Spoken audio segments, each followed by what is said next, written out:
就算雨伞破了，身體濕透，沒法子。就算冷笑冷到不是味兒，就算我向世界飛奔千百里，又再輸。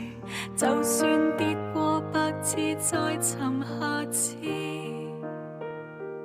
溫室無非逃避災或雨，傷寒像照鏡子，淚痕仍似詩。曾想像太好，歷太多失意，孤單的滋味，天知我知。太幸福的事，也許要變過幾次，風到珍惜的意思。曾失望太多，就是多一次。多謝的思念，永不可遏止。追着緊的事，已經錯過無下次。請讓我將心中句子認真講你知。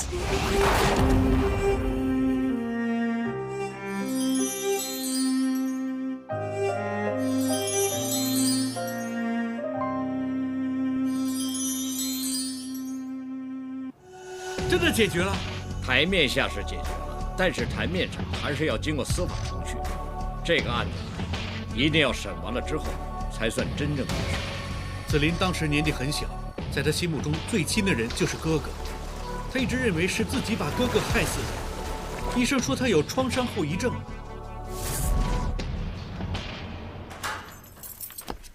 喂，文杰，表哥没去爬山啊？我托了会计师朋友帮姨父姨妈报税，所以先拿过来。我帮你给他们。好，走了，拜拜。完了！站长，表哥，要去关心啊？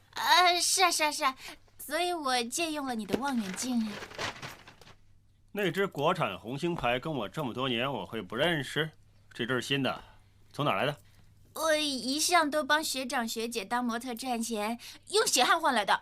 姐姐，你细心打扮，肯定是想哄天文学会的男生送礼物给你了。你在说什么？别否认了，你参加天文学会就是为了认识男生。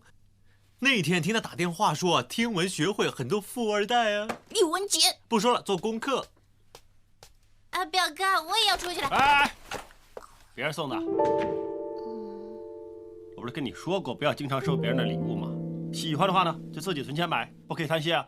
我哪有贪心？难道人家包得漂漂亮亮送到我面前，也要我拒绝他的好意啊？你可以表哥，你可以说谢谢他的好意吧。我快迟到了，不跟你说了啊，表哥，拜拜。回来继续说啊。喂，沙士。OK， 我马上来。乔太太，我可以肯定我们这组人没有拿。头，很好，级别最高的人来了，请给我一个满意的解释。乔太太，我知道你不见了6万块，但是不是跟我们 WPO 有关？我想了解清楚之后会给你个交代。许四儿，你当警察这么久，有没有见过小偷承认自己偷过东西？你直接问他们，他们肯定不会承认的。喂，你就说我们是小偷啊？我们身为警务人员，不会知法犯法的。不会就不会有 SAC 了。我只知道世界上没有猫不吃鱼，没有人不贪钱。喂，你不要用手指我们。乔太太，麻烦你把事情清清楚楚说一次给我听。昨天晚上我去朋友家里打牌，打了4圈，回到家已经2点多。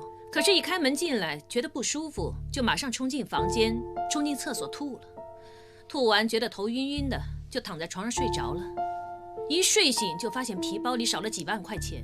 会不会有人进过你的房间？你不知道？不可能。山哥昨天晚上在外面应酬，没有回来。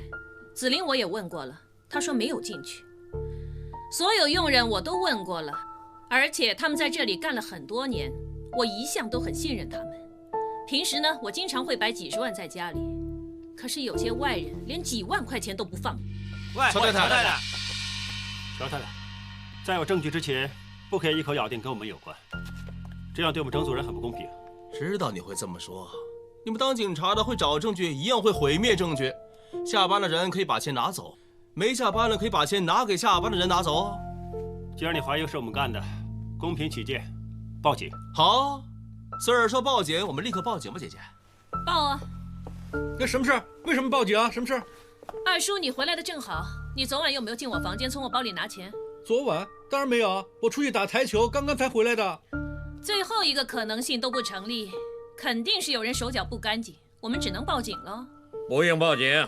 大哥，山哥，山哥，仔细找过了吗？会不会是掉了？当然不会了。哎，算了算了，不小心也好，不见了也好，不要一点小事就越闹越大。不是啊，山哥，我这次可以肯定，杨太太昨天还我那几万块是连号的，我觉得难得想留起来，所以就放进皮包里了。不是他们偷的，还会是谁偷的？报警吧！我说了不报警，才几万块，这点小事报什么警啊？别小事化大。对，才几万块钱，不用报警了。算了算了算了啊！不报警也可以，但这几个家伙看起来就不大对劲，根本就信不过。应该换一批人来保护子林。换什么？不需要换人。总之以后把钱收好，就当今天的事没发生。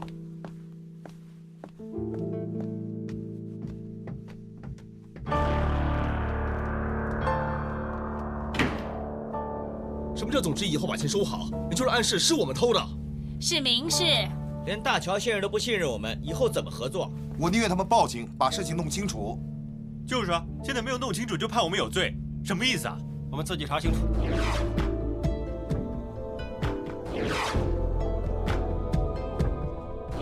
我请假回老家，早上才回来，所以不知道。你有没有听过其他人提过钱的事情？许四儿，乔先生，做你的事。哦，你有什么事就直接找我，那些佣人什么都不知道。乔先生，失窃不是小事，一定要查清楚。那笔钱呢，在我家里不见的，这是我的家事。我说了没事就没事了，你们不用再管了。最重要是做好本分，保护我女儿。这件事关系着我们 WPO 的清白，不只是你的家事，我要替大家讨回公道。我也希望你明白，做大事要顾全大局。对我来说，最重要的就是我女儿接受你们，其他的不重要。更何况，一时的贪念，有谁没有？对不起，乔先生，你的说法我绝对不认同。身为警务人员，是非黑白一定要分得清清楚楚。我希望你明白，世界上所有事情，并不是非黑则白的，有很多灰色地带。没有灰色地带会怎么样呢？世界大乱。爹地，哎，子林，跟许四儿在谈什么呢？哦，跟许四儿谈谈怎么安排人手。我打不打扰你们啊？哎，我们谈完了。哎，许四儿那么聪明，我简单说几句，他已经明白了，是吧，许四儿？我先进去了啊。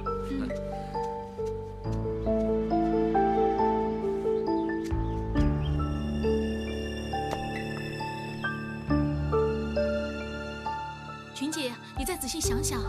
小姐，乔先生吩咐过不能再提这件事。哎，子林，爹地，乔先生，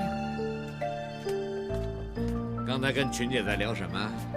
我想查清楚为什么缇娜的6万块会不见了。是许四儿叫你帮忙查的？他没有说，是我自己想查清楚。爹地已经说过了，事情就这么算了。如果不查清楚的话 ，WPU 的人就总是有嫌疑，他们还要留下来保护我。我觉得把事情查清楚对大家都好。你爸已经下了封杀令了，你想害我呀？二叔啊！不行不行不行！哎，喂，阿伦，又要打？昨晚赢你的钱，钱包都快放不下了，你还想打啊？胆子真大！今晚不出去了，是啊，改天再去。就这样了，拜拜拜拜拜拜。二叔，你怎么会有这么多钱啊？有一些还是连号的。不知道啊，昨晚打球赢回来的吧？真的？真的。阿伦那个傻瓜要我赌一度500块，刚开始输多赢少，后来就打双打，跟球王昌一组，一直赢到今天早上，数钱数的手酸，一大叠钱直接塞进钱包了。等等等等，你刚才说开始输，后来才赢的，这么多钱带去多少？多少是赢回来的？一半一半吧。总之呢，阿伦的现金输光了，还欠裘王昌一笔钱。你带去的钱是从哪儿拿的？我自己的，提钱吧。嗯，你是不是想到什么？那钱……哦，好啊，2点钟，台球世界不见不散。好好好好。哇，这么少，说欠你肯定被嘲笑。大嫂，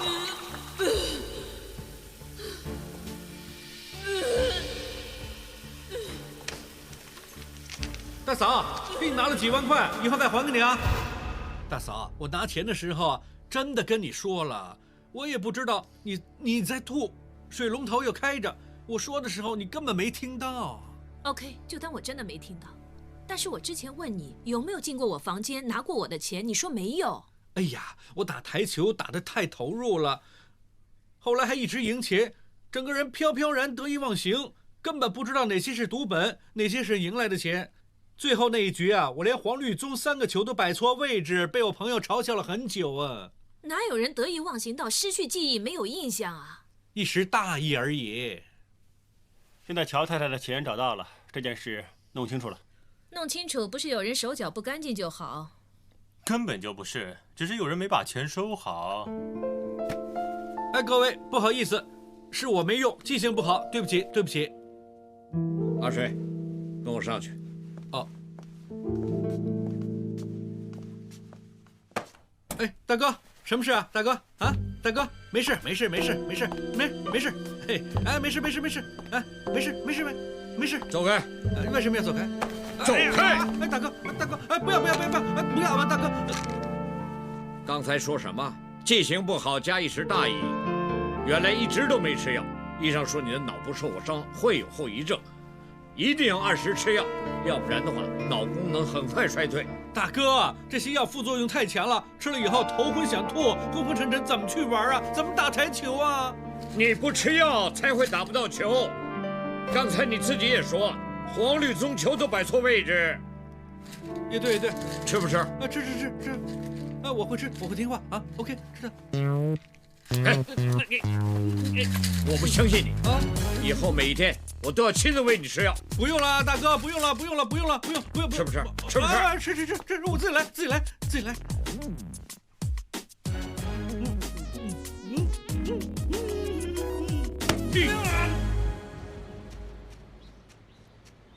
许四儿早。哎，早。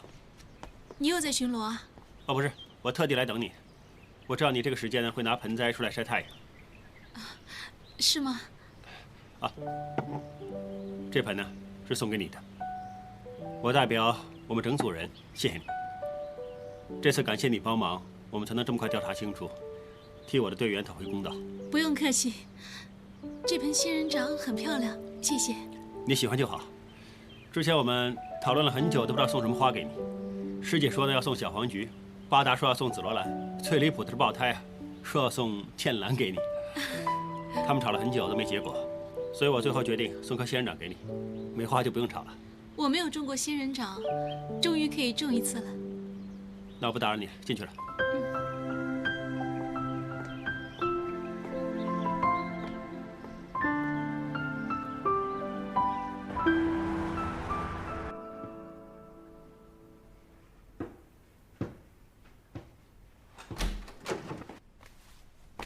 大哥，大哥来啦！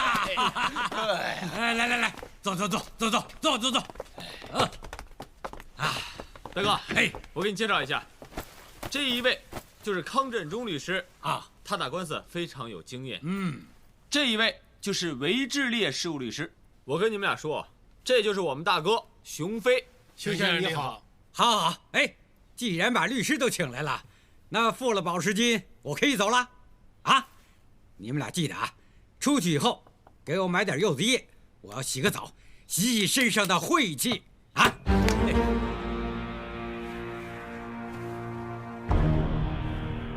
熊先生，你听我说，现在控方那边已经找到目击证人，要控告你谋杀罪名，所以暂时不能保释。不可能！你胡说八道什么呢？啊！那事儿不是已经摆平了吗？哪儿还有什么证人呢？大哥，乔江山已经答应了，他保证你在里头能吃得饱、穿得暖。对，乔江山说了，康律师打这一类的官司非常出色。熊先生，你放心好了，乔先生吩咐下来，我一定尽可能帮你打赢这场官司的。尽可能？什么尽可能啊？怎么尽可能啊？你这话什么意思啊？这毕竟是人家的地方，我们没有办法跟他们拼呢，还是算了吧。而且香港这一套跟咱们老家不一样，咱们那一套在这不管用啊，大哥。放屁！你们两个该死的东西，叫你们想办法把我弄出去，你们没办法；叫你们搞定那姓乔的那个死丫头，你们又搞不定。现在还要老子在这吃苦？大哥，我们已经掏心掏肺给你想办法了。住嘴！你们两个没用的东西，给我滚！滚！大哥，你先冷静一下。我叫你们滚！你发什么脾气啊？你别忘了，这个烂摊子是你自己弄出来的，我们都是兄弟啊！我没你们这样的兄弟。大哥，你别这样，再不滚我杀了你们！大哥，大哥，你听我们说好不好？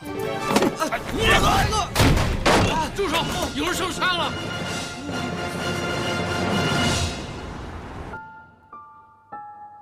对不起啊，刚才我大哥真是太激动了。你的伤口没事吧？只是皮外伤，没大碍。其实我大哥也是一时接受不了现实，才发那么大脾气。康律师，您就别往心里去了，好吧？明白。哎呀，其实刚才啊，我跟二哥也是费尽了唇舌，才说服我大哥接受现实。好了，这件事总算有个了结。现在有韦律师跟康律师在，你们就不用太担心了啊。康律师说，最坏的打算可能被判误杀，真的要服刑，时间应该不会太长。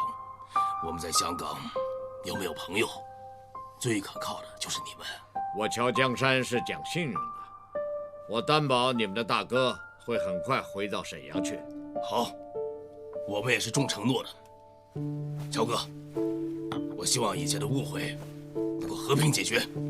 好，谢谢。时间也差不多了，我跟二哥也要去机场了。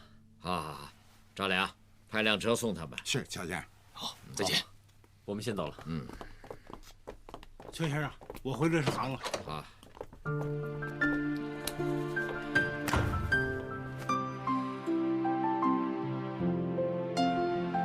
啊，还有，私人休息室这里已经大致根据乔小姐的要求呢，就重新装修过，等家具送来以后就可以用了。您满意吗？是啊，你满不满意啊？没有问题。乔小姐满意就好。对了，乔先生，有一家国际知名的音乐经纪人公司打电话给我，说请到维也纳钢琴大师马丁克来香港，还说有兴趣跟我们乐团交流，一起演出呢。马丁克是不是 Har Martin 啊？有啊，我很有兴趣啊，我很欣赏这位钢琴家。爹爹，好不好？不行。为什么？在演奏会上，无可避免会有很多嘉宾和观众，我们 WPO 很难顾及到那么多人，很难控制场面，而且演奏的时候我们无法贴身保护，风险太高。其实上次沈阳人找人暗杀紫菱失败之后呢，很久都没有动静了。可能你们 WPU 呢已经吓得他们不敢再动手了，又或者是已经回老家了呢？啊，大哥啊，对呀，真的有这个可能。不过如果许翠你认为人多很难控制的话，我们可以试着让这个演奏会不要太大型，被邀请的嘉宾名单预先给你们过目，或者尽量少公开发售门票，对吗？这样你们做事是不是比较方便？是啊，是啊。许Sir，这个机会对我来说很难得，我很想参加。哎呀，我真的很久没见到紫菱这样哀求别人，给个面子啊！两位乔先生的建议，确实可以帮我们降低风险，并且容易监控。我们 WPO 尽量配合。那我就可以参加演奏会了。好，好，好！哎，不好，不好，不好，不好！有什么不好？不要在家里练习。乐团装修，要是你每天在家里练习，怕会吵到别人，又要吵架了。哎，不要紧，叫赵良呢，在我们公司的物业里找个单位给他练习。哦，不用麻烦了，爹地，我可以去12老房子那边练习。哈哈，这样也好。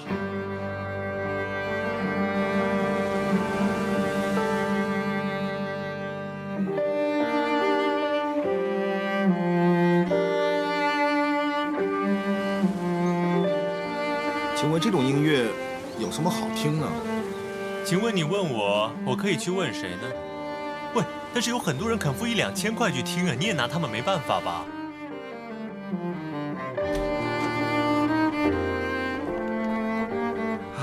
可以省下1、2千块了。这种音乐谁会欣赏呀？付钱，我是。喂，很好听啊。哎呀，头啊，音乐这方面你别装专家了。就是啊，我只知道比你的名曲好听而已。我想应该要比较一下才知道，要不现在我呢唱一唱，比较一下，看哪种比较好听。哎，头啊，拜托你高抬贵口。哎，反正我钱包呢正好有几百块，你不介意的话，我不介意啊，买奶茶、咖啡啊。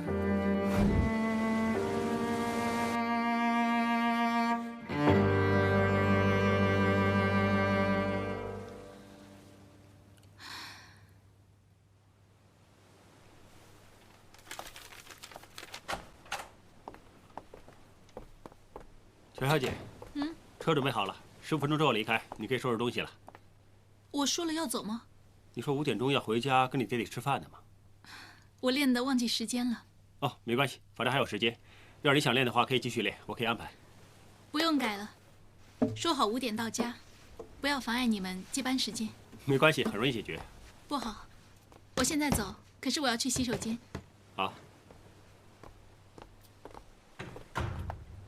啊，头儿啊，你觉不觉得大小姐最近的态度变了很多，变得温柔了？对啊，为什么呢？放进去。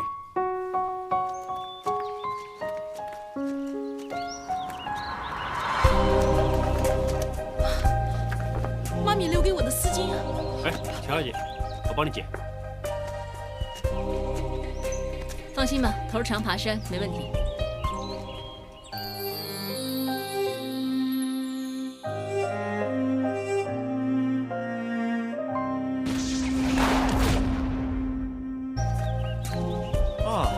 爬山果然身手灵活。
巴达，去看怎么回事。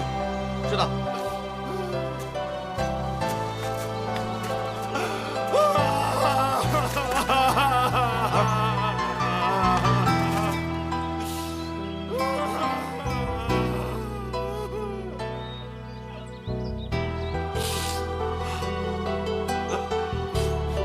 收到，需要什么立刻通知我。到底发生什么事啊？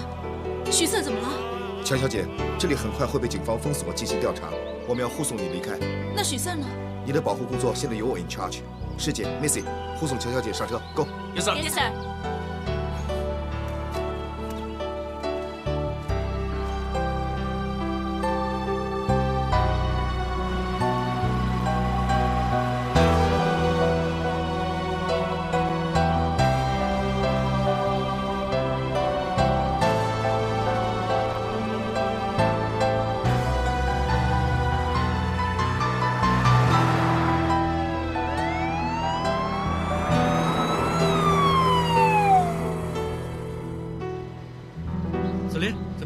报纸写的是不是真的？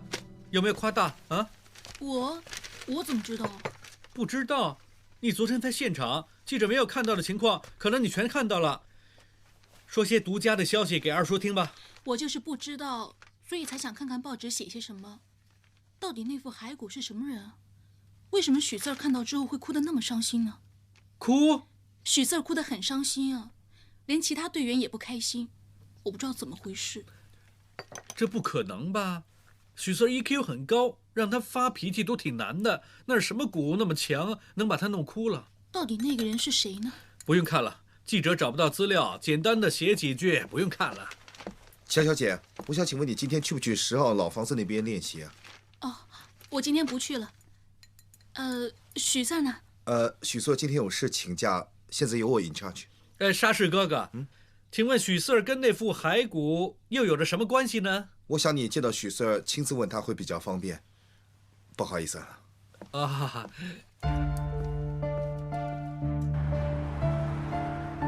法政的同事很配合，加班赶出了 DNA 化验报告，证实了那副骸骨的 DNA 跟他的 DNA 完全吻合。伟琛，需不需要放假休息？不用，刘 Sir， 我 OK， 不用放假。你是不是担心工作方面、人手方面我可以重新安排？我是关心你的情绪。刘 Sir， 我知道我昨天的情绪是有点失控，不过这件事我早有了最坏的打算，所以这个时候呢，已经能接受现实了。我可以向你保证，我一定可以控制自己的情绪，绝对不会再有失控的情况出现。按照你的性格，我早就想到你会给我这个答案。Fine， 我对你有信心，保护乔子林继续由你引下去。Thank you, sir.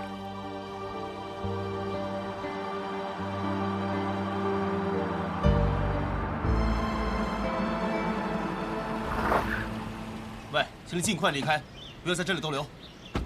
走了。什么事啊？徐伟琛啊，许策对吧？我是四海日报的记者，想跟你做个专访。昨天在10号发现的那副骸骨，是不是已经证实了身份？是不是跟你有关系啊，许策？有事问警察公共关系科，我不做专访。说几句吧，许策。不好意思啊，来，请看镜头。许策，请看镜头。许策，请看镜头，看镜头。许策，知不知道你再这样，我们可以告你发动公务。我警告你啊，你现在已经进入私人地方，你再不离开，我可以马上抓你去警署。Sir， 可是我在马路上等人并不犯法。许策，来，许策，请看镜头，请看镜头。许策，请看镜头。不好意思啊，请看镜头啊。干什么？记者啊？哪家报馆的？哦，原来是那家《四海日报》。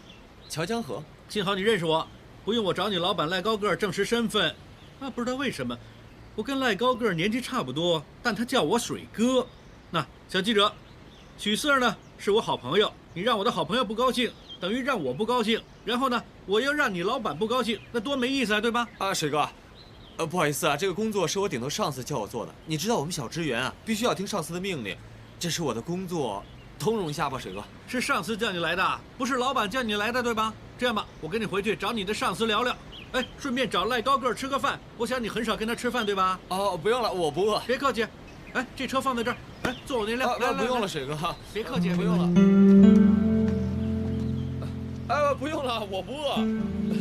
来，我骑我的车就行了，不用了，水哥。来，上车。二叔。哈哈哈。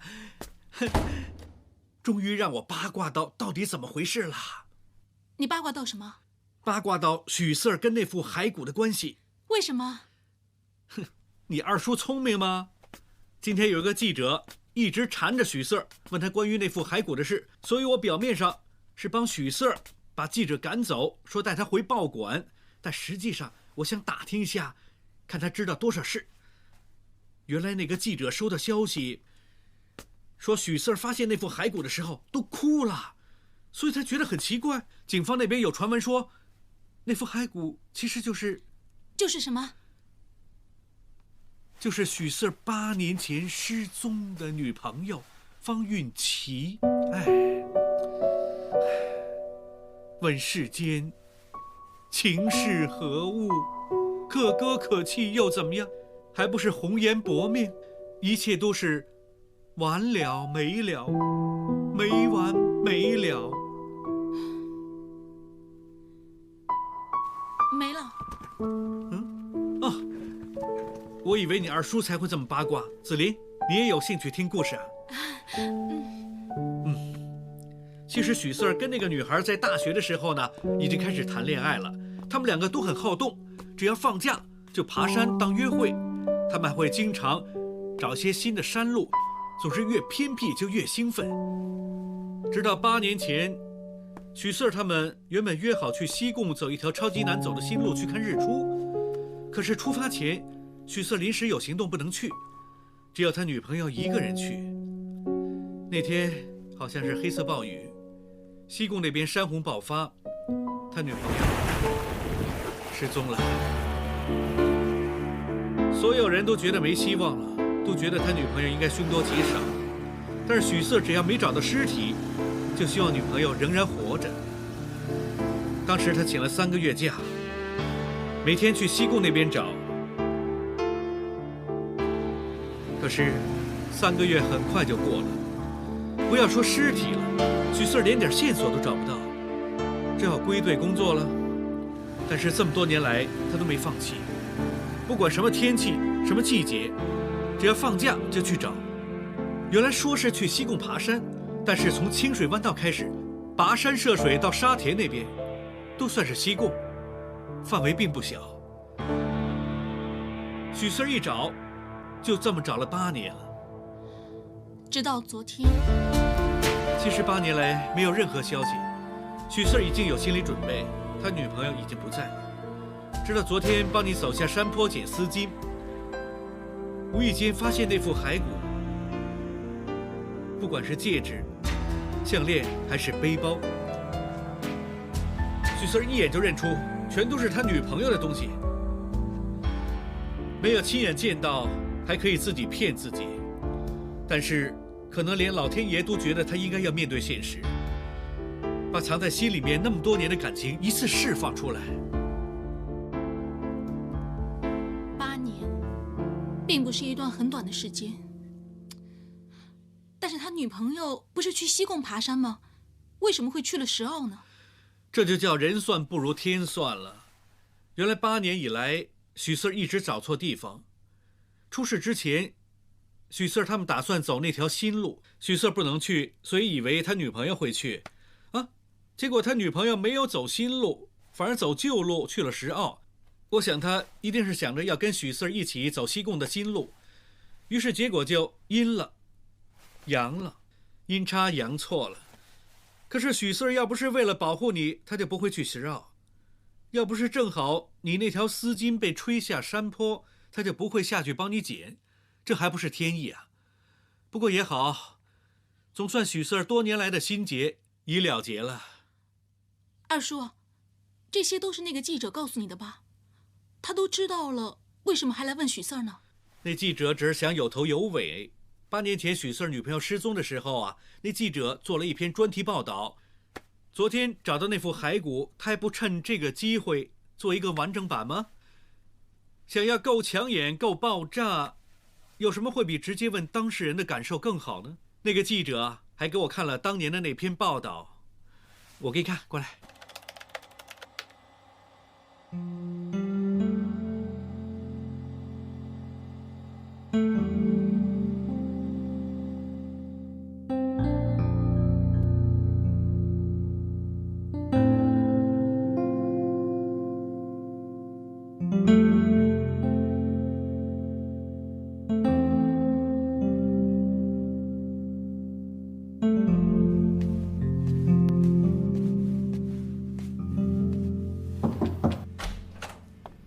乔小姐，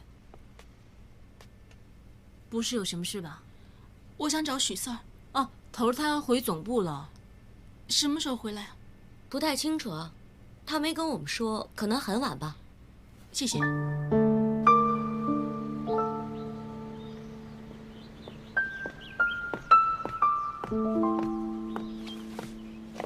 乔小姐，许四儿，师姐跟我通电话说你找我，什么事？我看到报纸，知道你女朋友的事，节哀顺变。谢谢。哦，对了，我也有事要找你。什么事？我下个礼拜会请2天假办丧事。没有问题，我下个礼拜不去别的地方。你不用去老房子练琴吗？不用刚练得那么频密，我想休息几天再练。下个礼拜应该都会留在家里，你放心去做自己的事。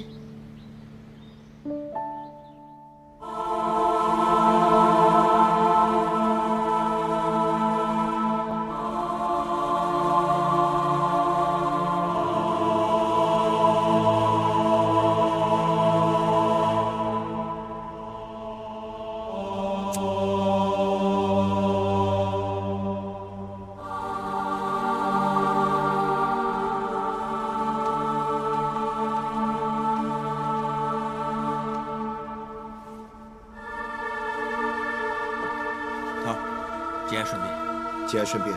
谢谢。其他同事正在值班，要我代替他们说一声不好意思。跟他们说没关系，需要帮忙的话就跟我说。琪琪的爹地妈咪早就走了，连把她带大的奶奶前2年也走了。我可以为她做的事并不多，所以我想亲自处理所有的事情。明白。哎，你们坐，有人来了。啊。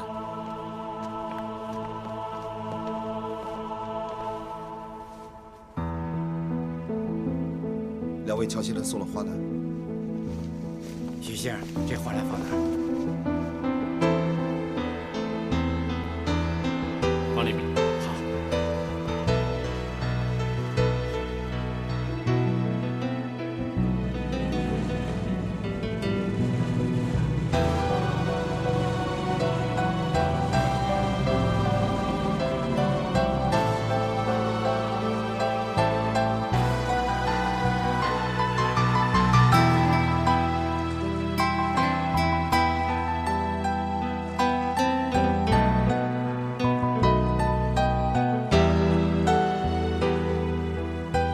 我们以前说过，以后要住在游艇里，躺在甲板上，可以听到头上飞过海鸥的叫声，潜进水里，可以看到鱼在身边游过。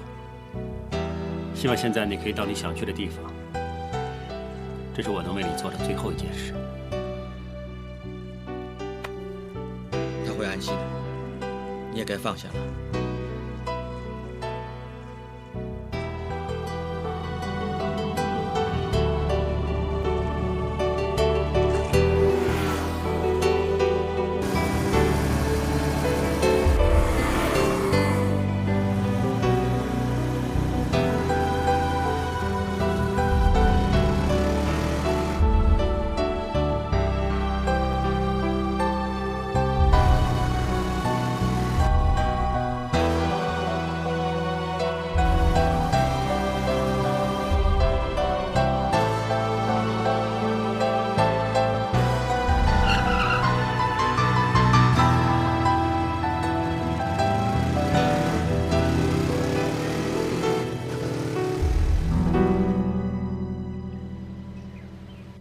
你现在慢慢呼气，然后慢慢把你的拳头放开。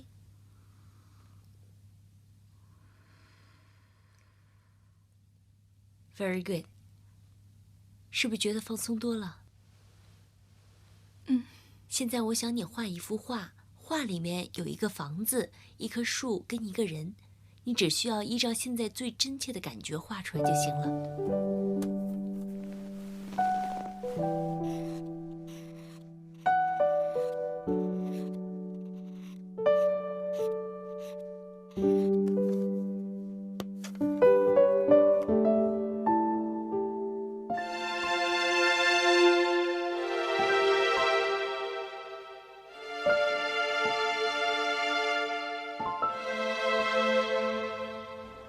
子玲画了个窗户在房子上，这代表她愿意开放自己跟外界接触。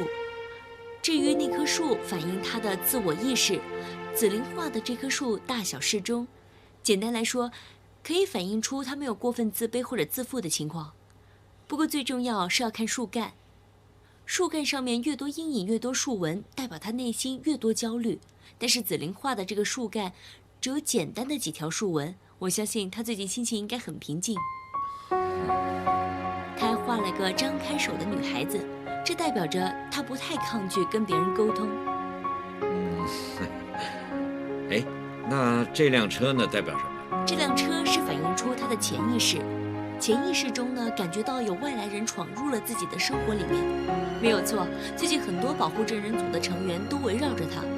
说的是，我也希望事情可以早点结束，保护证人组就可以早点撤退。紫菱在房子里面画了一盏亮着的灯，这代表着他对这些外来的人没有特别抗拒的感觉。我相信紫菱跟他们相处的还不错，还颇有好感。你可以放心，紫菱现在的病情越来越稳定，她现在的心理状况可以说是非常理想。我应该好好谢谢你，凯莉。自从你要他用音乐释放自己的情绪，他的确进步很多。其实之前我真的有点担心，家里多了很多人，他会觉得受到打扰。可是没想到他居然可以这么平静，真要谢谢你。别这么客气，乔先生。我很感谢你那么放心把紫菱交给我，没枉费我花那么多时间跟精神钻研音乐治疗。你的付出不会白费的。这次演奏会会在香港城市音乐中心的音乐厅举行，我们的保护范围是整个音乐厅，包括后台、前台、观众席、售票处和所有出口，每个区域我都要有人密切监视。还有，大家留意所有出入音乐厅的人，包括观众、工作人员等等，看有没有可疑人物。但是这个音乐厅总共可以容纳300-400名观众。没错，所以乐团方面跟我们沟通过。观众席的这个部分会留给来自世界各地的知名音乐家，这个部分会留给乔江山的亲戚朋友和乐团团员的亲属。这2批人的名单，乐团已经给我们了。可是这次演奏会还有少量门票公开发售，由于我们无权搜身，也不可以检查他们的身份，所以观众的资料我们完全无法掌握。这么说，如果有人要对付乔小姐，最有可能是混进这群观众里面，所以我们要重点留意这群观众。这次行动最大难度在于，这个是一个公开场合，乔小姐在台上表演的时候，我们不能贴身保护，所以在内圈、外围和场馆周围的同事都不可以松懈。这次刘 Sir 已经加派人手支援我们。总之，大家要眼观六路，随机应变。Yes, sir.